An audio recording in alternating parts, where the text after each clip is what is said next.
Soc mare soltera, tinc 2 filles i m'encarregava de ma mare també.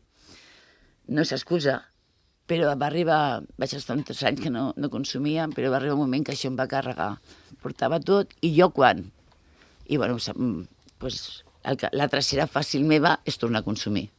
Elles ho saben, fa molts anys que ho saben, a més era evident perquè jo va arribar una situació insostenible, que ho trobaven, ho veien i estava per tot arreu, en què ja m'han picat, m'han trobat de totes les maneres, i anem decidir que per curar-me jo, que és un altre problema en quant a dones, és una cosa que us volia comentar, els homes ho tenen més senzill, ell s'ingressa i se'n va.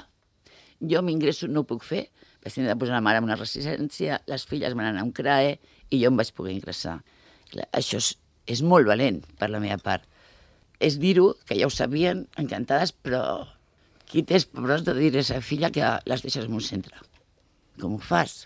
Quina és la bona versió? Doncs veure que això funciona. Serveix per a alguna cosa, si no, no tindria sentit.